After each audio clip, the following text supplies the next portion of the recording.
নৰপিশাচ জগত সিঙে হত্যা কৰিছিল বিপ্লৱী দাসক। কেনেকৈ হত্যা কৰিছিল আৰু হত্যা কৰি কোনটো লেটিঙৰ গাঁতত ভৰাই থৈছিল মই আপোনালোকক মোৰ ভিডিঅ'টোৰ দ্বাৰা দেখুৱাম। আপোনালোকে শেষলৈকে চাব। এয়া মানুহৰ যিটো জুম দেখিছে সেই জুমটো আপোনালোকে কিয় জুম হৈ আছে আপোনালোকে জানেনে? এতিয়া বৰ্তমান উপস্থিত হ'বহি ডিব্ৰুগড়ৰ ফৰেনচিক দলটো। তিনিজনীয়া এটা ফৰেনচিক দল আহি যিটো লেটিঙৰ গাঁতত বিপ্লৱী দাসক সেই নৰপিশাচ জগত সিঙে হত্যা কৰি ধৰ্ষণ কৰি যিটো লেটিঙৰ গাঁতত ভৰাই থৈছিল সেই লেটিঙৰ গাঁতত আৰু কিছুমান ক্লু ওলাব নেকি সন্দেহত ফৰেনচিক দলটো উপস্থিত হ'বহি। আৰু দেখিছে আৰক্ষী প্ৰশাসন তাত উপস্থিত আছে আৰু যিখন আশ্ৰম আপোনালোকে দেখিছে এখন লক্ষ্য কৰক সেইখন হৈছে জগত সিঙৰ আশ্ৰম। সেই আশ্ৰমখন পুলিচে সিল কৰি থৈছে আৰু ওচৰতে আছে জগত সিঙৰ এখন দোকান। সেই দোকানখন ক্ষোভিত হৈ ৰাইজে ভাঙি লণ্ডভণ্ড কৰি দিলে। এইখন দেখিছে জগত সিঙৰ আশ্ৰম। সেই আশ্ৰমৰ কিনাৰতে আছে জগত সিঙে বিপ্লৱী দাসক হত্যা কৰি যিটো লেটিঙৰ গাঁতত ভৰাই থৈছিল সেই লেটিনটো আপোনালোকে সেই আশ্ৰমৰ পিছফালে দেখা পাব। এতিয়া ফৰেনচিক দলটো আহিব।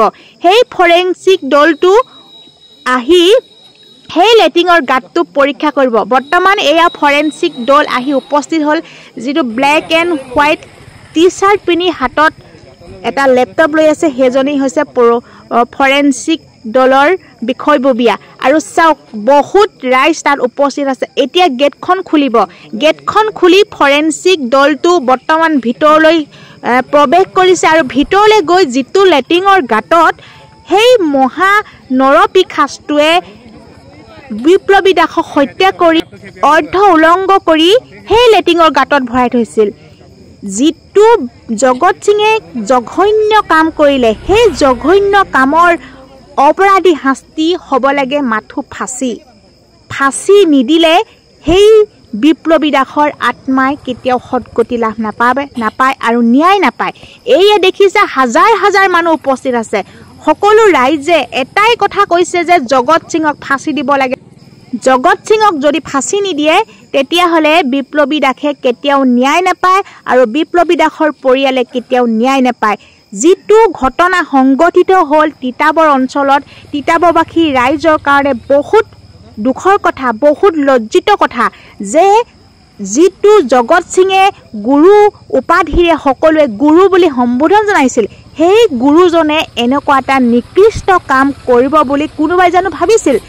যিজনী ছোৱালী নিজৰ জীয়েকৰ সমবয়সীয়া, যিজনী ছোৱালীয়ে বৰদেউতা বুলি সম্বোধন কৰে, বৰদেউতা মানে নিজৰ দেউতা বা পিতৃতুল্য, সেই পিতৃতুল্য সেই নৰপিশাচ সেই দস্যুটোৱে কেনেকৈ নিজৰ ছোৱালী বৰসীয়া এগৰাকী ছোৱালীক নিৰ্মমভাৱে হত্যা কৰিছে, ধৰ্ষণভাৱে হত্যা কৰিলে কেনেকৈ সম্ভৱ কওকচোন?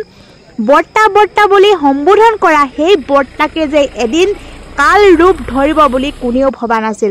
ঘৰখনে বিশ্বাস কৰিছিল কাৰণ বৰ্তা যেতিয়া নিজৰ দেউতাক সমতুল্য পিতৃতুল্য মানুহজনে কেতিয়াও নিজৰ কন্যা সমবয়সীয়া ছোৱালীজনীক এনেকুৱা দৃষ্টিৰে নাচায় বুলি কোনে বিশ্বাস কৰিব?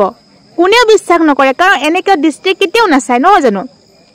কিন্তু যিজন ব্যক্তিয়ে নিজৰ কন্যা বৰসীয়া ছোৱালীজনীক ধৰ্ষণ কৰি হত্যা কৰি সেই লেটিঙৰ গাঁতত ভৰাই থৈছিল, চাওকচোন কেনেকুৱা এটা ঘটনা। যিটো ঘটনা আমি কেতিয়াও নিবিচাৰোঁ আৰু তিতাবৰবাসী ৰাইজেও কামনা কৰা নাছিল, আমাৰ অসমবাসী ৰাইজেও কামনা কৰা নাছিলোঁ। এই ঘটনাই ৰাজ্য কঁপাই তুলিছে। যিটো দুৰ্ঘটনা, যিটো ঘটনা আমি কেতিয়াও আশা কৰা নাছিলোঁ আৰু ভৱিষ্যতেও এনেকুৱা কাম আশা নকৰোঁ। কাৰণ যদি সেই জগত সিঙে উচিত শাস্তি নাপায়, ফাঁচি বা যাৱজ্জীৱন জেল নাপায়, তেতিয়াহ'লে এই সম্পৰ্কটো এটা অপবিত্ৰ হৈ গৈছে। যিটো বৰদেউতা সেইটো এটা পবিত্ৰ সম্বন্ধ, সেই পবিত্ৰ সম্বন্ধটোত কেনেকৈ এটা মহাপাপ, যিটো বেশ্যা, যিটো সম্পৰ্ক কেনেকুৱা নাম দিবলৈ চেষ্টা কৰিলে জগত সিং। এয়া ৰাতি দৃশ্যাংশ। ৰাতি এপৰলৈকে মানুহ তাত উপস্থিত আছে কাৰণ লেট্ৰিনটো এতিয়ালৈকে চাই আছে কিবা ক্লু ওলাব নেকি লেট্ৰিনৰ ভিতৰত কেনেবাকে আৰু কিবা সন্ধান পাম নেকি বুলি ফৰেনচিক টিমটোৱে ইতিমধ্যে তাত উপস্থিত থাকি তাত সকলোখিনি চাই আছে যে লেট্ৰিনৰ গাঁতত কিবা ওলাব নেকি কাৰণ ছোৱালীজনী হত্যা কৰি লেট্ৰিনৰ গাঁতত ভৰাই থৈছিল আৰু লেট্ৰিনৰ গাঁতত কি ওলাব আপোনালোকে চাই থাকিব আচৰিত হ'ব লেট্ৰিনৰ গাঁতত আৰু কি ওলাবলৈ গৈ আছে আপোনালোকে জানিলে আচৰিত হ'ব বুকু কপি উঠিব লেট্ৰিনৰ গাঁতত আৰু কি ওলাব চালে আপোনালোকে আচৰিত হৈ যাব এনে এজন প্ৰভু ঈশ্বৰ বুলি ভাবা সেই ব্যক্তিজনে কেনেকৈ এটা নিকৃষ্ট কাম কৰিব অনৈতিক কাম কৰিব আপোনালোকে ভাবিবলৈ বাধ্য হ'ব যে এনেকুৱা যি সম্বন্ধীয় মানুহে কেতিয়াবা এনেকুৱা জীৱনত এনেকুৱা নিকৃষ্ট কাম কৰিব পাৰিবনে আপোনাৰ নিজৰ ওপৰত ঘিণ উপজিব সেই বৰদেউতা শব্দটোৰ ওপৰত ঘিণ উপজিব গম পাইছেনে আপোনালোকে ভিডিঅ'টো শেষলৈকে চাব আৰু এনেকুৱা মহাপাপী এনেকুৱা পাখণ্ড এনেকুৱা নৰপিশাচটোক কেনেকুৱা শাস্তি দিলে আমাৰ উঠি অহা নৱপ্ৰজন্মৰ ছোৱালীসকলে কেনেকৈ মানে শান্তি পাব আৰু কেনেকৈ স্বাধীনভাৱে ঘূৰি ফুৰিব পাৰিব এতিয়া আপোনালোকে চাব আমাৰ নাৰীসকল সুৰক্ষিত নহয় কেনেকৈ সুৰক্ষিত হ'ব কাৰোবাক যদি নিজৰ সম্পৰ্ক হিচাপে বৰ্তা দাদা ভাইটি বুলি আপুনি নিজৰ অন্তৰ পৰা যদি মানি লয় সেই ব্যক্তিজনে আপোনাক ধৰ্ষণ কৰি হত্যা কৰি পেলাব এই ৰাতি চাওক ৰাতি কিমান দেৰিলৈকে মানুহ বৰ্তমান উপস্থিত আছে সকলোৱে মুখে মুখে এটাই কথা এই আপোনালোকে দেখিছে হাতত কিছুমান ক্লু লৈ গৈছে বিগ ব্ৰেকিং নিউজ ক্লুখিনি লৈ গৈছে আৰু ক্লুত কি ওলাই আপোনালোকে শুনিব যিজন ফৰেনচিক টিমৰ বিষয়ববীয়া সেই বিষয়ববীয়াজনে কি কয় আৰু কি তাৰ উদ্ধাৰ হ'ল আপোনালোকে দেখিলে আচৰিত হ'ব আৰু এতিয়া সেই ফৰেনচিক টিমৰ সেই বিষয়ববীয়াজনে বৰ্তমান ক'ব আপোনালোকে শুনিব তাত উপস্থিত সকলো মিডিয়াই ভাষ্য লৈছে আৰু ময়ো অকণমান আপোনালোকক দেখুৱাবলৈ চেষ্টা কৰিছোঁ বৰ্তমান ফৰেনচিক টিমটোৱে উদ্ধাৰ কৰিব পাৰিছে কি ক্লু আৰু সেই ক্লুখিনিক বৰ্তমান বিপ্লৱী দাসৰ নে আন কোনোবা আমি বৰ্তমান নাজানো কিন্তু ক্লুখিনি বৰ্তমান পাইছে আমি আসলতে ইতিমধ্যে বহুত দেৰি হৈ গ'ল ইয়াতে আমি কিছুমান ষ্টেইন কিছুমান পাইছোঁ সেইটো কিন্তু ব্লাডৰ হ'বও পাৰে নহ'বও পাৰে ফাৰ্ষ্টলি ছেকেণ্ডলি ভিতৰত যিটো চেপ্টিক টেংকত ছোৱালীজনী সুমুৱাই থৈছিলে দেহাটো ভৰাই থৈছিলে এতিয়া সেই চেপ্টিক টেংকটোৰ পৰা আমি চাই পেলাই আজি তাৰ ভিতৰত তাইৰ কাপোৰ তলৰ চুৰিদাৰ আৰু অন্য বাকী তাইৰ মানে চেণ্ডেল আৰু অন্য কিবাকিবি বস্তু কেইটামান উদ্ধাৰ কৰিছে কিন্তু সেইখিনিত মানে কি হয় এভিডেন্স কিমান পাব ক'ব নোৱাৰোঁ কাৰণ মানে সেইখিনি তলত সোমাই আছিলে অলৰেডি বেয়া হৈ গৈছে একেবাৰে আৰু আমি চেষ্টা কৰিম এতিয়া আমি যিখিনি বস্তু পাইছোঁ বা আমি কেনেকৈ হৈছে আটাইতকৈ ডাঙৰ কথা হ'ল কি তেখেতসকলে গোটেইখিনি কৰি আছে এতিয়া অকণমান দেৰিও হৈ গৈছে আমি আহি পাওঁতে দূৰৰ পৰা আহিছোঁ সেইকাৰণে না ডিব্ৰুগড়ৰ পৰা আহিছোঁ মানে মোৰ লগত আৰু আছে দুজন মানুহ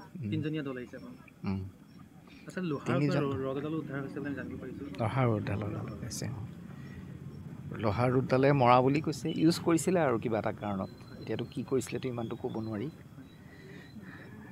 মৰাটোতো হয়েই এতিয়া কি কৰা যায় পিছত চাই লওঁ আপোনালোকে শুনিলে কি উদ্ধাৰ হ'ল চেণ্ডেল আৰু কিতাপ চোলা তেনেকুৱা আৰু বস্তুসমূহ সেই লেট্ৰিনৰ গাঁতৰ পৰা উদ্ধাৰ কৰিবলৈ সক্ষম হ'ল ফৰেনচিক টিমটোৱে আৰু এতিয়া কথা হ'ল যিজন জগত সিং সেই জগত সিঙক কি শাস্তি দিব জগত সিঙক সকলোৱে ফাঁচি দিয়াটো কামনা কৰে আৰু যিজন পাখণ্ড যিজন নৰপিশাচে বিপ্লৱী দাসক হত্যা কৰিছিল নিৰ্মম হত্যা কৰিছিল সেই ব্যক্তিজনক এনেকৈ শাস্তি দিলে নহ'ব ফাঁচি দিব লাগিব নহ'লে যাৱজ্জীৱন কাৰাদণ্ড দিব লাগিব কাৰণ এজন বয়সীয়া 65 বছৰীয়া জগত সিঙে এগৰাকী 18 বছৰীয়া কন্যা কেনেকৈ নিৰ্মম হত্যা কৰিব পাৰে আৰু কেনেকৈ ধৰ্ষণ কৰিব পাৰে কেনেকৈ হত্যা কৰি সেই লেট্ৰিনৰ গাঁতত ভৰাই থ'ব পাৰে এবাৰো বুকু কপা নাছিল এবাৰো হাত ভৰি কপা নাছিল এগৰাকী ছোৱালীক হত্যা কৰি লেট্ৰিনৰ গাঁতত ভৰাবলৈ আৰু যিখন লেট্ৰিনৰ ঢাকোনখন সেই ঢাকোনখন